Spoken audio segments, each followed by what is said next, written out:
interesting because his father, although Armand Hammer today is chairman of Occidental Petroleum Corporation, his father was Julius Hammer, who in 1919 was Secretary General of the Communist Party USA, which emphasizes the argument I made throughout my books, that at the top level, there's no difference between your top communists and your top capitalists. They interlink. You've got Armand Hammer, chairman of Occidental Petroleum. His father was Secretary of the Communist Party USA in 1919. So it's basically a power grab. It's a power grab, an international power grab. Now, during the Second World War, why Russia was pretty well decimated once again by the German forces. What part did the American Lend-Lease program play in building up Russia's industrial capacity after the Second World War? Well, Lend-Lease built up Russia's capacity, modernized it, and expanded it during World War II.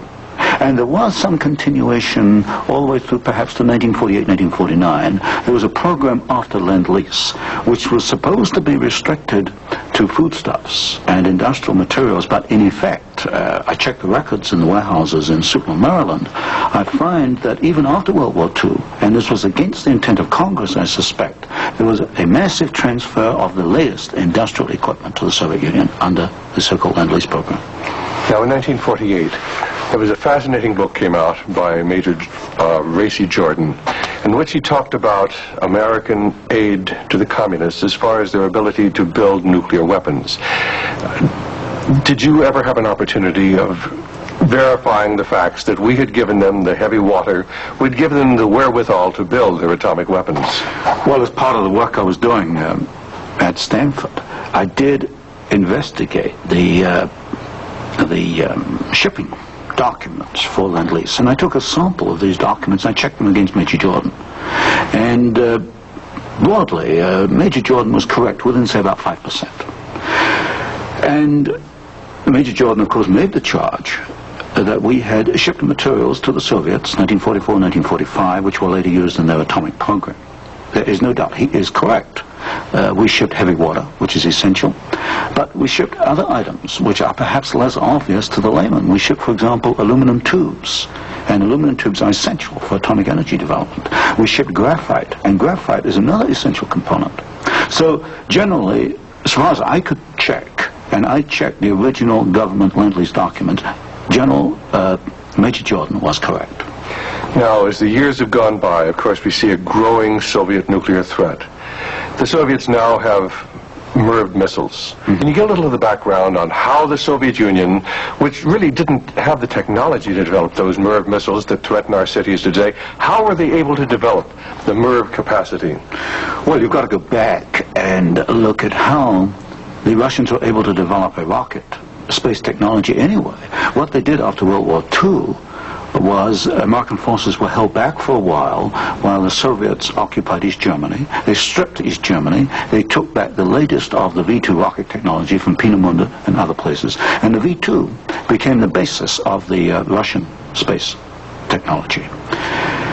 Now, if you skip the intervening years, you will find when you come to the early 1970s that the Russians did not have the capability to MIRV their missiles.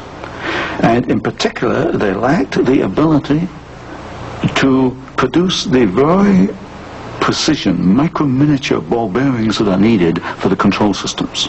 There was only one company in the world, Bryant Chuck and Grinder, which could make the machinery which machines the races within which these ball bearings run. And without those races, you just cannot make MIRV missiles in any quantity. You can make one off, but not in quantity.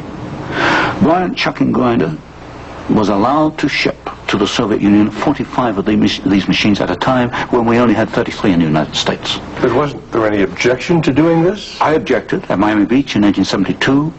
Other people objected, but the objections were squashed. And predominantly at fault here is Henry Kissinger and the incoming administration, the incoming Nixon administration. This was known, I'm sure it was known in DOD. If I knew it, then certainly DOD knew it. But the objections were squashed, and there was suppression of the information. And so once again we see America building up the military capacity, the nuclear threat from the Soviet Union. Well, this goes, when you talk about MIRVing of missiles, you're talking about a quantum jump in your military technology. Now, I'm not a military man, but to me, the ability to do that is a massive leap forward, and we enabled them to do it, and we did it knowingly and deliberately.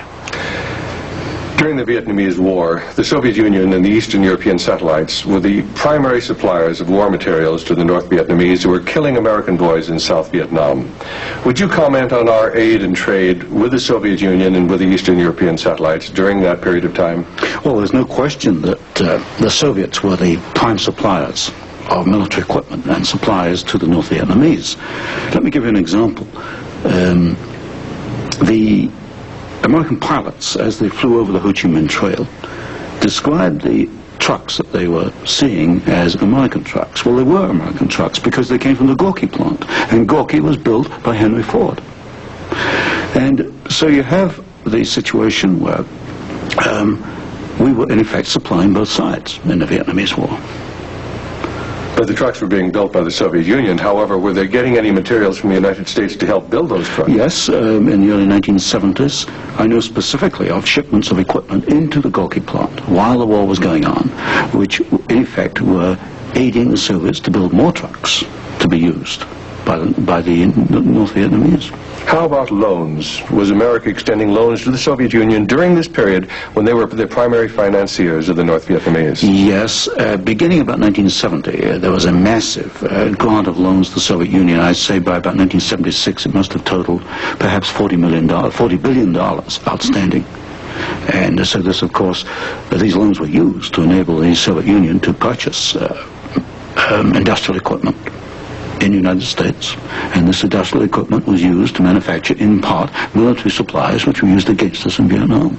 How about Russian shipping that was being used to ferry supplies to North Vietnam? Shipping is a very interesting example because the Soviets published a shipping register, about 6,000 ships, and I analyzed every one of these ships, both the origin of the technology of the ship itself, the hull, and the engine. Most of them are marine diesel engines. And I find that 60% of the Soviet merchant marine, which of course has military usefulness, 60% was built aboard. Only 40% in the Soviet Union, and that largely to Western design. But when you come to marine diesel engines, you find something really fascinating. You find that 80% of the marine diesel engines in Soviet merchant ships are Western engines, Burmeister & Wain of Copenhagen, Sulzer of Switzerland, Fiat of Italy, because that name has come up before. But the other 20% of marine diesel engines built in the Soviet Union are built to Western design under technical assistance contracts from Sulzer and Burmeister & Wain. So in effect, there could be no Soviet merchant marine without assistance from the West. How about the building of the Kama River plant? Kama River was built in the late 1960s, early 1970s. The basic design, the contract was let to the Italian firm of Fiat. Giovanni Agnelli is the chairman of the board. And this is important because Agnelli is tied in with Chase Manhattan Bank. He's on the International Advisory Committee of Chase Manhattan. What caught my attention was that Fiat does not manufacture automobile manufacturing equipment. All the Fiat plants in Italy contain American equipment. And what I found was that the equipment was coming, perhaps about 60-70% of it, from the United States, from major automobile equipment suppliers in the United States. I think it was known as the Fiat plant as a cover to perhaps divert attention from the fact that during the Vietnamese War, we were building the largest plant in the world. It covers 36 square miles. We were building for the Soviets, with American equipment, the largest plant in the world. And so it was called the Italian Fiat plant, and I think this was a blind. And so they were building their trucks and armored personnel carriers and other things that could be used then for warfare in South Vietnam? We knew that the Kama plant had military potential. In 1972, I wrote it in National Suicide. I said as much in Miami Beach in 1972. This plant has military potential. It can produce military vehicles. We knew it. And of course today in Afghanistan we find that the Kama vehicles that are there in Afghanistan today from the Kama plant built by American and Italian companies. And it was after